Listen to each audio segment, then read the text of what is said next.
And hello and welcome to AleksTabletops MTG Quick Study Best of 3 Direct Challenge 2. My name is Alex and let's start our second best of 3 match. So let me launch it and go. Okay, so in this matchup RippyG faced Quentin as part of a currently running Undercity Coliseum community tournament round 2. My green-black Golgari versus Quentin's mono-green. So this actually was a pretty interesting one. So while match is loading, a quick reminder that MTG Quick Study is a series of one match. In this particular instance is a best of 3 games, episodes that focuses on learning from my own mistakes by rewatching and trying to analyze my matches. Direct Challenge part of the series is an interactive way for you to challenge me and have the chance to be a part of MTG Quick Study willingly, not just by random, and also show off your decks, skills, and learn from your mistakes. So that's kind of it. So we're waiting for the opponent to basically join. I actually give it a time. So first part of the video, we just go into what the heck was that? Music kind of scared me at this particular instance. Okay, we need to make it less intense. Okay, that was funny. Yeah, so the first part of the video was just going to watch match and analyze what happened throughout the match, and after that we will quickly go through the decks. And this is going to work only with Undercity Coliseum tournament. After the tournament will end, we're not going to do like the second part. It's just going to play best of 3, analyze during the match, and that's it. But because we're working within the tournament, I kind of want to at least try to analyze what's happening, what could go wrong, like what could go, what exact way, even after the match will basically finished. Basically analyze the decks, their strengths, their weaknesses, and etc. So I decided to take this hand. I wouldn't say that this is a risky hand. Again, I have a pretty inconsistent deck, so it's pretty hard to actually decide what hand is exactly going to work. Sometimes I'm just basically going by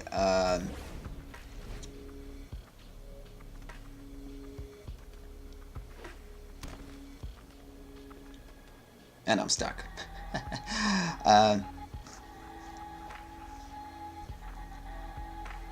By intuition? Yeah, I tried to remember the word. I'm just going by intuition. If I think that this is intuitively works, then I'm basically taking the hand. So, yeah. We actually got pretty lucky with the journey. By putting it on a lot of our elves, we actually now able to produce like additional lands, and also it's actually a good one. So, Plague Mare, I had the idea, like, before that, like, in my sideboard, I believe I actually removed them from this deck, basically changed it. But in this particular match, because we're not able to change the deck, I played with my registered version, the one that I signed up, and because of this, I kind of still had some chances against small creatures. But again, the smallest creature here is these Llanowar Elves, and a good thing that we actually got Plague Mare, and we was able to kind of prevent opponent from mana ramping, which is a good thing for us in this particular instance. So here, of course, I could play everything. Like, I could play Doom Descender, but again, why if it's better to actually put Roska? Right here, I had a chance to actually sacrifice Llanowar Elves right away, but because I don't have necessarily that much mana, it's better to actually keep Llanowar Elves in play. We might need it. There's no attackers. There's nowhere to rush. We need to go a little bit slower. Because usually the reason why I'm making... one of the reasons why I made so many misplays in my first match, because first it was early morning, I didn't get much sleep, I was super unfocused, and I was too hasty. I tried to make weird, uncalculated decisions, and because of it I basically lost it. This match I approached a little bit with better, kind of, I don't know, the state of mind. Maybe because it was a second experience, and I actually there was a pretty good chance that we're not going to be able to play a match at all, because the opponent had problems with connection, and we managed to play like almost like less than an hour or 30 minutes till the end of the deadline. Barely managed to report, and yeah. So we got lucky with Raska, I guess. Raska, in this particular instance, decided all match. Like, when opponent actually entered the battlefield, like, Tyrant, I got nervous. Because, like, everything is working super fine at this particular instance, but the thing is, we not necessarily will be able to remove all three without removing our own creatures, and I don't have anything big to actually attack, so -9 ability of Raska is actually pointless at this point. I'm not going to be able to utilize it. So this particular instance, it was all about smart play. I could use Ritual of Soot, which I would do if I would play badly, or without basically focus, but I was a little bit more focused and I decided, okay, we need to go a little bit more cautiously. Because if I will make mistake by removing all creatures from play, the only thing that I will have is 7/6, Dinosaur, and I'm not going to win that way. I mean, I don't have anything to remove it from the game. Like, we got Poison Tip Archer, which is a good thing, but again, don't forget that opponent might have a Rabbit Bite to remove Poison Tip Archer pretty quickly without harming a 7/6, like this, so yeah. And at this particular instance, I'm starting to get nervous. I remember that. Like, I was pretty nervous. I also had a kind of a choice what to do here. The reason why I decided to block and prevent, yeah, I kind of second guessed myself, but then I decided to still do this. The reason why I decided to block is to basically transform elves, because next turn I actually was planning on playing Ritual. Of course, it all depends what I will get with mana. But I believe it was a good decision because that way I prevented some type of damage, and if I will use mass removal, my small creatures will die regardless, so why die with no point when they will be able to prevent at least some part of the damage in this part of the attack. So yeah, we're getting cards that are not necessarily working, like Plague Mare is probably never going to enter the battlefield here. I'm not going to be able to use Raska's Contempt, at least any soon. Here I have to draw cards. I definitely need to, because with what I have in my hand, we're probably not going to win. We need either to generate more mana in order to get to Raska's Relic Seeker, or I don't know, because at this particular instance I definitely feel in disadvantage.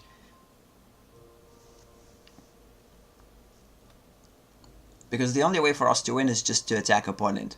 That's it. At least with one creature and deal at least 1 damage to basically win the game. But again, it's not that easy. Opponent has a lot of buffers, and a lot of enchantments that basically would trample. So I needed to play super carefully here. So again, here we're losing the only creature that's able to kill Tyrant, which is kind of a bummer.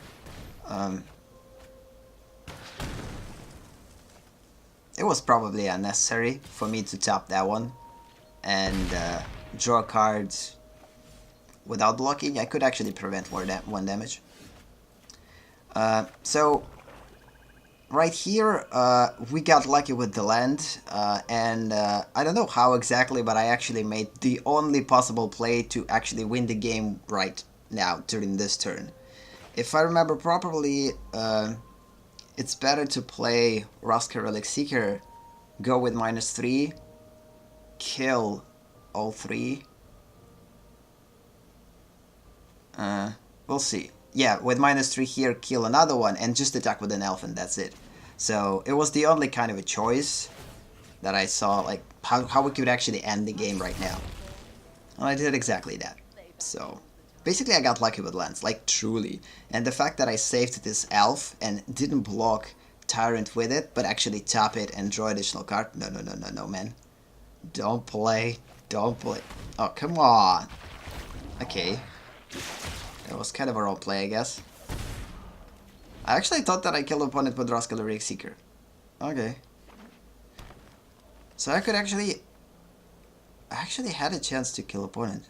4, 5, 6, and attack with health. That's it. So it was unnecessary to actually play Low Range Giant, because this turn I could actually lose if opponent got a proper card because of a misplay. I didn't saw right away this combination of using 2 Raskas to remove all walls and attacking with an elf. I don't know, for some reason I didn't saw it the first time. I guess I was nervous because I knew that next turn this potentially could be my last. And I made a huge mistake, and right here it was super close. I mean, if opponent would have something like... What the heck? Yeah, if opponent would have something that could basically make Tyrant bigger, we would lose.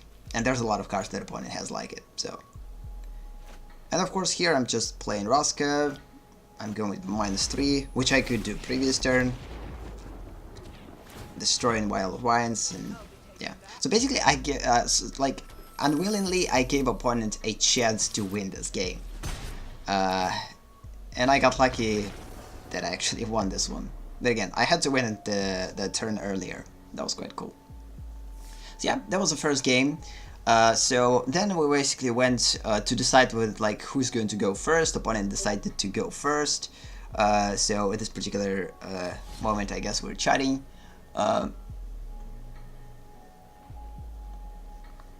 Yeah, I'm choosing a variation of this deck for specifically against Quentin. So I slightly changed my Nature Seekers deck, like by playing with sideboard, of course within the rules, and basically put a little bit more destroyers here, a little bit more removal, made this deck a little bit more focused on tokens. Basically, after this match, we will analyze this version of the deck, like sideboarded version, because the first version, of course, it had some kind of bad cards, I would say. So we decided then we're going to relaunch the game until opponent will go first, and the first time that we launched it, it basically stuck. Like, this is the first time that it happens to me. Like, the game basically stuck. I'm trying to ask opponent what is happening. Like, do you actually see something? Because I don't have anything. I don't see any cards. I don't see, like, basically virtually zero. Opponent is basically typing me that everything is fine. I'm waiting for you, and I guess just game basically got stuck. Also, since last video we've seen a little bit changes in the interface, so we have a different kind of a battling system in terms of the visuals. They look a little bit differently. So let's just rewind a little bit. Yeah, so basically I'm trying to do something, but it's basically nothing happens. So the only thing that I can do is just this. So I decided to basically quit, because again, we can't play this. This is just basically, the game was broken. You can't do anything. So had to concede, because the game glitched.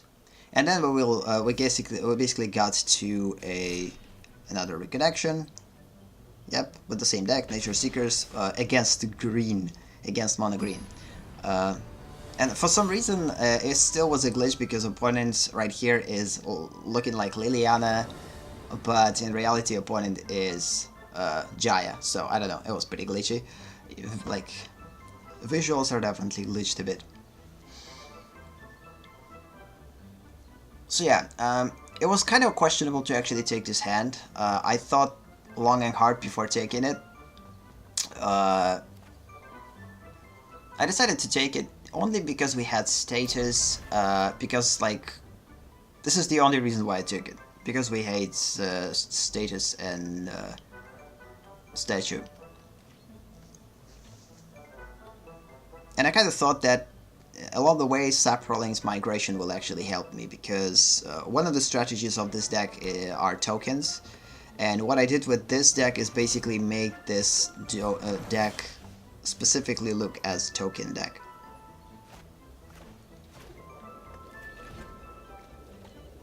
Because my original build, it kind kind of could work as a token deck, but it actually doesn't rely on them that well.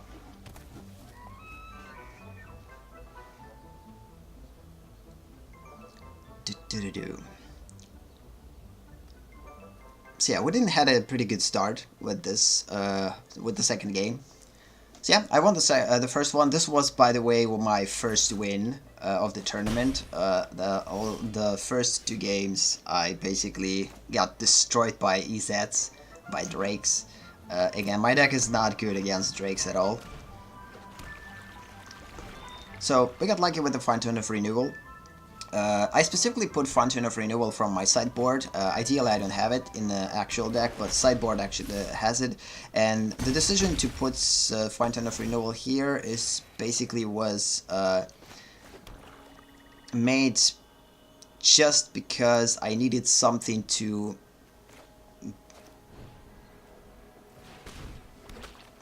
go in a long game. Because usually, like, I knew that opponent pretty quickly could go to the Tyrant, or basically put a lot of small enchantments on small creatures, and that way they could become pretty big pretty quickly. And I basically decided that I need to have something to stay in the game as long as possible, and this is the reason why I put those Saprolines in play.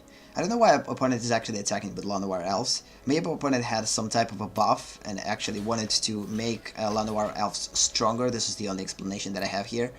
And for me, to kill Llanowar Elves is the idea. For that I used Status. Which is risky because I have only 1 copy, and if Tyrant will come into play and I'm not going to have anything with that touch, I'm kind of in trouble. But still, remove mana from the mana rump deck, it's a good idea. So, regardless of the cost.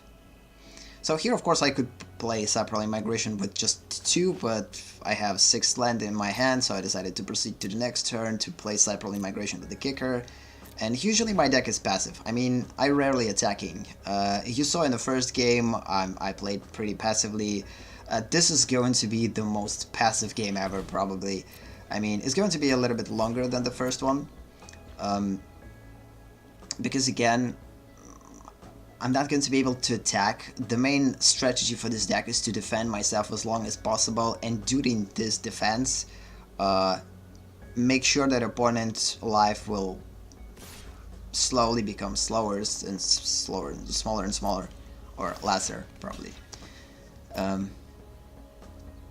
Yeah, we have Necrotic Wound. I'm rarely utilizing this card properly. One of the reasons for the Necrotic Wound here is in case we will get a hand with Mana Ramp, and if opponent will kill all of our smaller creatures, we will be able to utilize Necrotic Wound on earlier stages of the game. In this particular instance, we're not be able to do that because the only thing that we're getting is spells with Saprolings, and of course, as we know, if Saprolings will die, they're just basically vanishing into the void, not getting put onto the graveyard. So, and because we don't have any regular creatures on the graveyard, Necrotic Wound at this particular point is truly pointless. We're not able to utilize it anyway. So we kind of have a pretty troublesome situation at this particular instance. We have a Gigantosaurus 10/10. Opponent's trying to decide, like, do I attack or not? I still believe that opponent still has that buff that opponent wanted to use on Llanowar Elves at the beginning. So because of this, I'm prepared to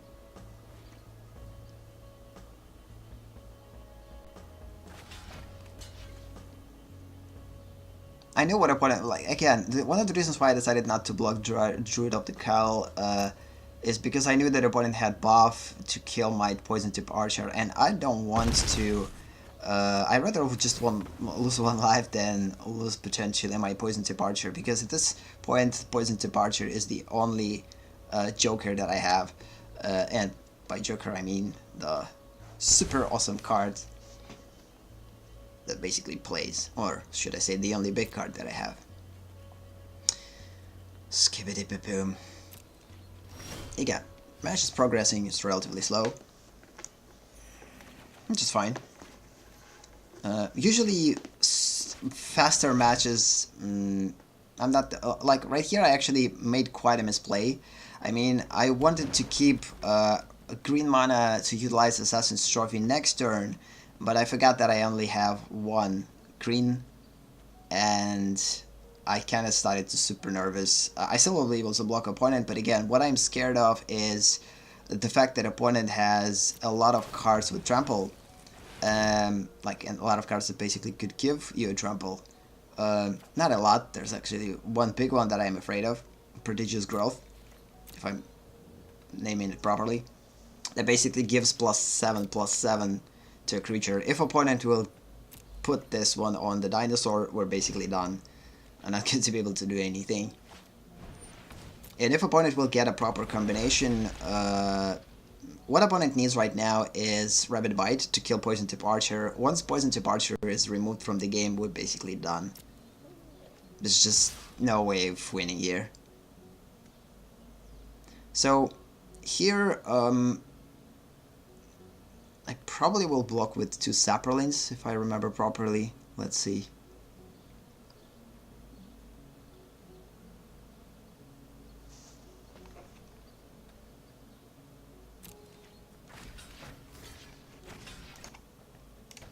Don't press on the video, man. Again, one of the reasons why I decided to do that, because opponent has a pretty big spell that could basically buff one small creature, and I need to prevent this potential damage, so... And of course, the more Saprolins will die, the better it is for me. It will deal some damage to the opponent. So I believe opponent actually did everything that he could during the game.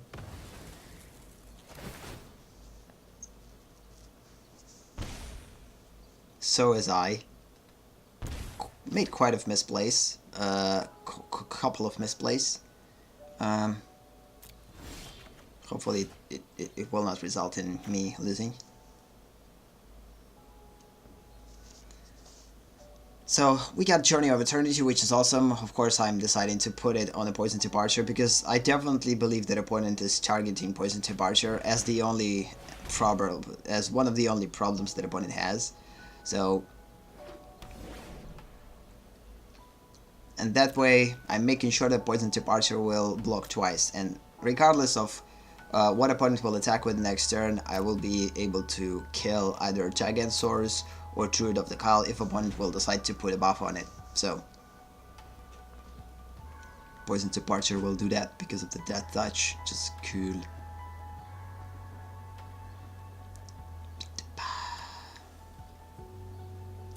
Okay, my deck is pretty inconsistent, but I kind of like this level, of inconsistency, because I could get a pretty interesting and unique plays that usually I'm not getting.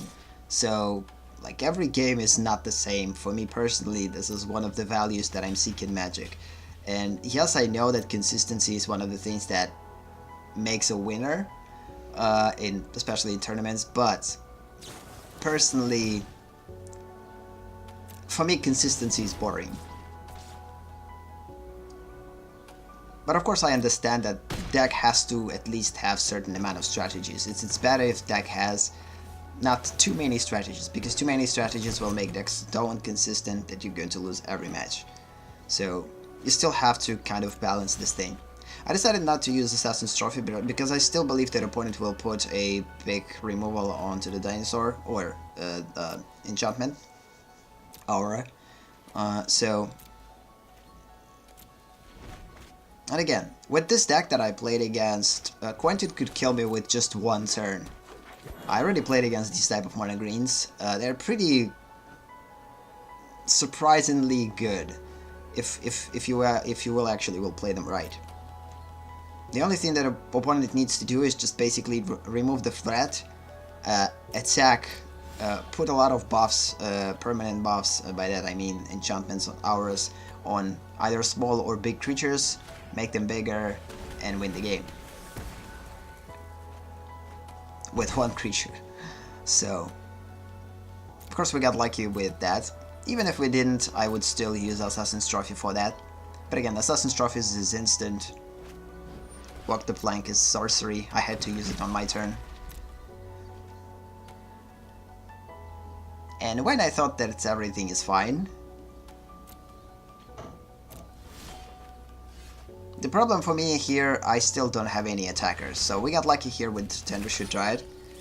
Usually when I'm putting her in play and opponent doesn't have anything to remove her, we're winning the game.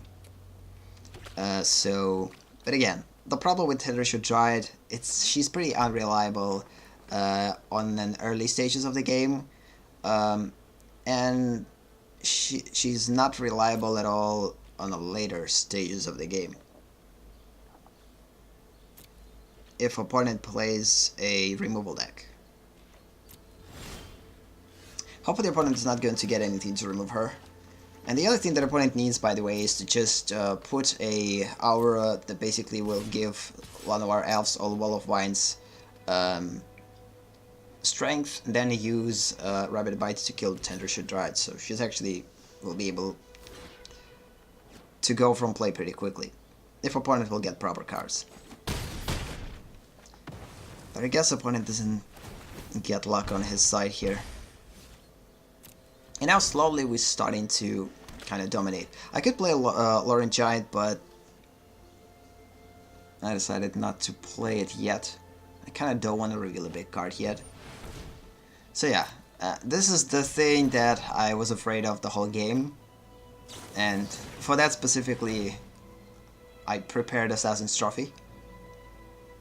So this was probably the last one for the opponent to basically turn this game around. And there is a good chance that opponent actually had a Rabid Bite. There was just not enough mana to utilize both during the turn.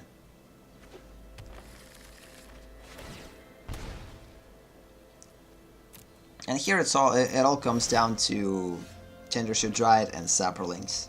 My favorite Saprolinks. Of course we get a second giant, which is pointless at this point. I could attack with all of them and actually kill opponent, but again, you never know.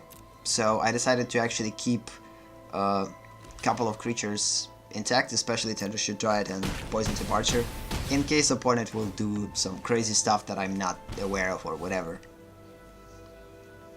There's no way to rush. There is a good chance that we're going to win this next turn, because opponent is just not going to be able to remove everything. Green is not capable of that. This is the downside of the green. Opponent still might be able to survive with preventing the damage. I believe opponent has at least a couple of damage preventers.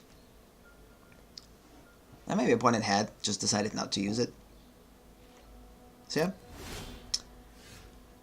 Overall that was a good one. Again, it's pretty hard to fight against Tendershoot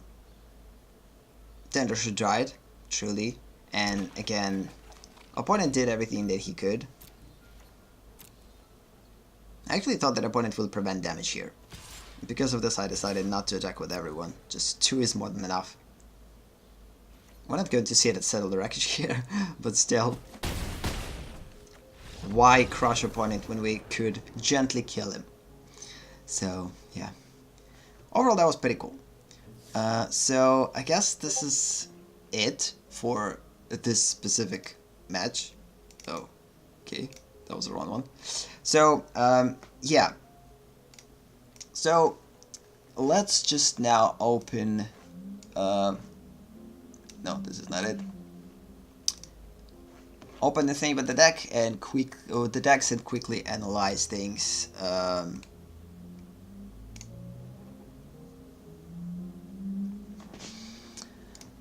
So, go with analysis. So, quickly go and look through my deck. So again, I won 2-0. That was my first 2-0 win. So now I have a 2 wins, 2 losses, and 0 draws. This match up with opponent could actually go into the draw because opponent wasn't be able to play throughout the whole week, and only a couple of hours before we managed to get in touch and actually play the match, schedule the match, and played it pretty close to the deadline. So yeah, this deck was pretty decent. I mean, my starter deck, it's pretty decent. It's not good against Drakes at all. So the only thing that probably wouldn't help me in the first game is Doom Descender. We actually didn't use it, just to block big dinosaurs without trample. But again, in the second game I decided to remove them from the main deck and replace them. I probably replaced Plague Mare too. These guys I actually kept. They could prevent certain amount of damage, and if I will be able to utilize a indestructible ability, we'll be able to prevent them from dying. I probably added the second Slimefoot because I needed to focus on passively killing opponent, and of course I knew if opponent will kill one of my Slimefoots, I will be able to put another one. I kept my 2 Poison Departures, kept Twilight, probably 100% kept Dryads, Multani, and these guys I kept. Sometimes these guys are not efficient at all. I mean, they are here in case opponent plays a super big removal deck and we actually end up with a lot of cards on the graveyard to finish the game in surprise fashion. But they're rarely playing properly. They're just like a big creature to block or to kill someone, some type of a big creature. Yeah, we actually used Encyclopedia in the first game. I probably removed it from the second one, I don't remember. Son of Freylis I kept. I also kept Journey, of course kept Status, kept Trophy, kept Cast Down. I don't believe that. We'll actually see if I kept that on one or not. So yes. So yeah, the second game we basically played with this setup of the cards. Second game, no, it's not this one. Come on. Yeah, second game we played with this version of the deck. So again, we had Direfully Prisoner, we had again 2 Sandus, we had 2 Llanowar Elves, we had 2 Giants, 1 Multani. I added this one from sideboard because it could help if opponent had something, just one big, for instance, creature with the hexproof, such as the Tyrant, and that way opponent had to sacrifice it. If not, losing mana ramping elves or whatever could be a good idea too. So Poison Departure we kept, again added second Slimefoot as I said, Tendershoot Dryad, Twilight Prophet, 2 kept, kept Vampire, although I actually thought about removing him, but again I decided, okay, we need to play passively. We might get to the situation when we need to regain a little bit more lives and slowly kill opponent. Of course, Assassin's Trophy, again added all the removal that I have from my sideboard. Fountain of Renewal I added 2, just to basically go into the long games. Kept that one, kept Gruesome Fate, kept it, added early removal in case to remove Llanowar Elves or something smaller. Kept Ritual because at this instance I actually thought about either keep Ritual or actually replace it with let me see, with the Phyrexian Sculptures, but then I decided that if I'm going to put Phyrexian Sculptures in here, then all of my creatures will die, and yes, I could potentially destroy like big dinosaurs and whatever, but again, it will wipe out all the board and will keep only one creature in play, and this is not necessarily good for a Saproling deck. So, so considering that, Ritual of Snoof suit not perfect too, it will remove all my Saprolings too, but at least it will keep creatures with converted mana cost 3 or less, so that way I will be able to kind of get back into the game with big creatures, with Twilight Prophets, with Tendershoot Dryads, with Poison Departures, with Multani, with Giants, so at least I will stay alive. So, I mean, so yeah, this is kind of it. I mean, there's not that much to analyze. I guess I'm not going to make this this video too long. So, and of course, I thought about putting Carnage Tyrant instead of certain creature, I actually might remove at least one giant and replace it with the tyrant. It would be probably a better idea. But again, I still wanted to keep 2 giants for some reason. I don't know, maybe I just didn't thought about this one. I didn't see how tyrant will play here. It's still probably a better better version than just having a purposeful giant. Because we played against the green deck that didn't have that many removal, but still, I don't know, this is something to think about. Of course, these guys wouldn't help me at all. These guys too, because again, there's no flyers there. Plague Mares, again, could kill Llanowar Elves on early stages, but that's it. So, this guy, I actually thought about adding into him too, but again, then I decided, why? Let's just not. Although, it actually could be a good idea for a longer game. Usually I'm putting this guy against lifelink decks. It's basically fight lifelink. If opponent will go into the lengths of getting too much life, I will be able to play him and reduce the life to 10. Or, if opponent is killing me against EZs, I will be able to put it in my deck to regain my life. So, this is kind of it. And 2 vampires again, if we're going to go into the super passive play. Like a long play against passive decks, against control or whatever. So, yep, remove that one. I don't know in which cases I will get this one and put this one in my deck. We need to analyze the deck that we're playing against. Chromatic Lantern is basically here to fix mana. If I will have troubles with mana, we had kind of troubles with mana in one match, so.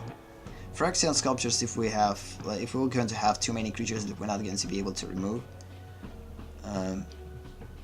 This one is basically here to steal a super awesome card from the graveyard, opponent's graveyard, ideally. And here, this here to basically destroy Artifact or Enchantment, like if we don't have enough in our main deck. And this one here to fight, actually Carnage Tyrant. I don't know why I actually removed it from here. Ideally it needs to be in the deck, because this was the way to actually kill Tyrant. I don't know, I kind of missed it. So even though I missed it, I still was able to win. And let's just go quickly through the Quentin's deck. So Quentin's deck was again just mono green, yeah. 4 Llanowar Elves. It's actually pretty simple and pretty reliable in terms of the mana ramp. But the problem is, I guess Quentin didn't have enough big creatures. Again, we didn't saw Mammoth, we saw Tyrant, we saw Gigantosaurus, we saw 1 Elk. I don't remember that many druids though. No, 1 at least, or 2. So the main strategy for the opponent is to enhance permanently small creatures and basically either kill with small creatures or kill with the big creatures. There's a couple of buffs here to make things right. Good thing that we didn't have that many flyers, but again, I bet that if we would get a our vampire in play, we would probably lost it right away. Our Twilight Prophet. Of course, Titanic Growth. This is something that we actually that I was scared of a lot, because, like, for instance, if I'm not going to decide to block, opponent could basically put like 3 Titanic Growths on 1 creature and we're basically done, or 3, 2, whatever. It's still too much. So I needed to play cautiously against this deck. And of course, I don't know what opponent actually had, but still. These 4 are pretty good removal, but again, there's not enough of them.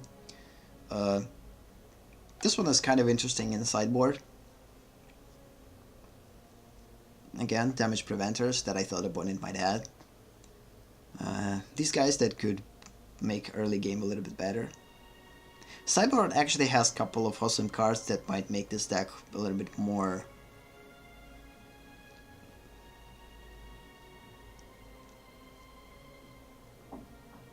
Yeah, better, especially this bounty of mine. I was scared of it, but opponent didn't get 2 mana to actually use it. So yeah, that's kind of it. Again, I didn't want to make super long video, but again, for some reason, I'm just not ready to talk about anything in this particular instance. I'm super kind of relieved of the fact that I actually was able to play against my opponent. That was pretty cool. I sent these results, basically game 1, AleksTabletops versus Quentin 1-0. And game 2, and wrote a quick message that I will send the screenshot in report, but then we'll send this video later. So this is exactly what I'm doing. Then of course I reported results, which is pretty cool, and countdown is actually over, so now round is officially ended. So yeah, if I decided to upload this video, I probably would get disqualified, so it was a good thing that I decided to report it first and then record this video. So yeah, I guess this is kind of sums it up. There's nothing to talk about. Eventually it was a good one, I guess. The first game was pretty nerve-wracking. This was actually a pretty cool, awesome experience. Second game, I just had the right cards and the opponent probably didn't. So let's just leave it at that. So yeah, on that note, we are going to finish this thing. Thank you for watching. If you like this video, give it a boost and invite your friend, because again, here is what's important in direct challenges. If you want more, subscribe and set the bell note. Visit AleksTabletops on Twitch to be a part of MTG Study live sessions. Have a nice day or night, and see you in the next best of 3 challenge. Bye.